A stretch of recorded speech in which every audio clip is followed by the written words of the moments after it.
Hi, this is Sean, and this channel is called Wolf Dog Moon. Today on Tea and Manga, we're going to be reviewing the epic series Claymore. If you like this kind of content, smash that like button, subscribe to the channel, ring the bell for notifications so you don't miss out on our next video, and comment down below. Let's start a discussion. Let's get into this. Okay, Claymore is one of my all-time favorite series, and including the anime. Right now I have volume 3 and volume 4. Whatever reason, I don't have volume 1 or 2. At some point I'll pick up those other volumes.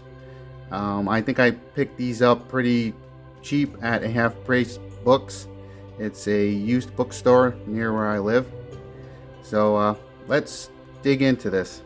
I think we'll just focus on volume 3 for now. Now, Claymore is an epic series.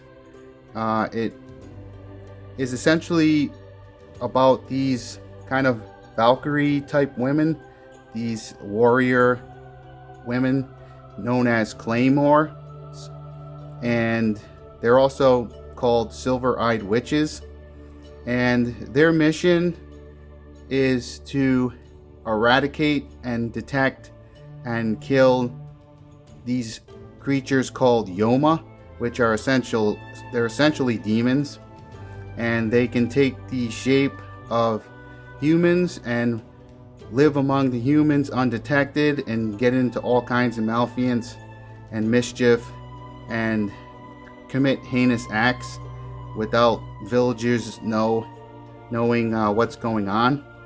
And but whenever these Claymore come into such a village, they can detect the Yoma, they can smell them, or they can sense their presence, and their job is to defeat these Yoma and free these villages that otherwise would constantly oppressed and tortured by these beings, these demons, without realizing it.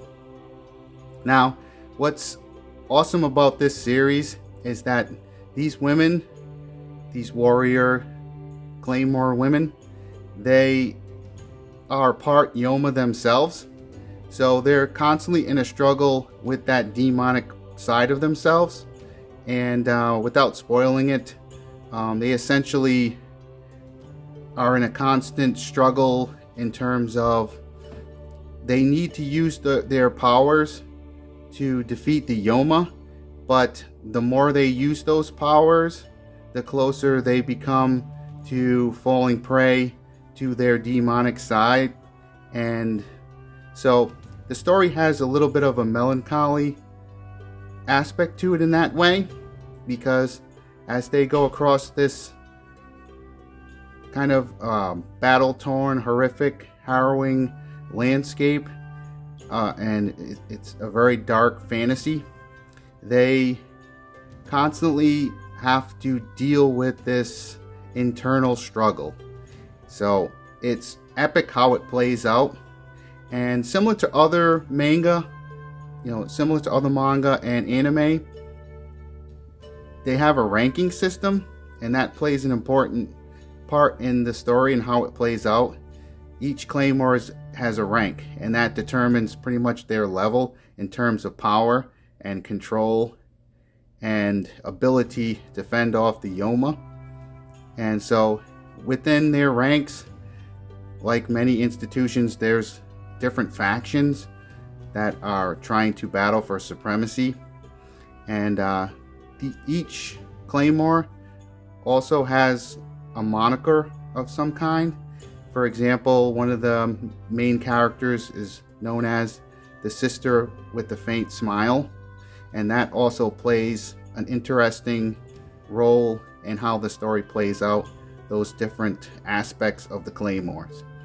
So my final thoughts, before I'll give you my final thoughts, before that I'll just give you a sneak peek inside. But I would, if you haven't read the first 2 volumes, maybe skip ahead to the end of the video to get my final thoughts, because so that you won't, I don't think that this volume will spoil you in any way, but I just want to give you a sense of the art style.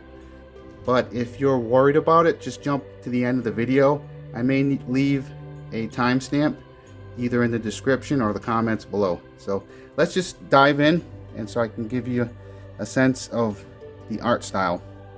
But I love this. Each cover has sort of like its own color palette and theme, and you get this on this particular edition. You get this great silver foiling. Again, they're known as silver-eyed witches, and so I really like that touch. Here's what the back of the manga looks like. It's put out by Shonen Jump Advanced.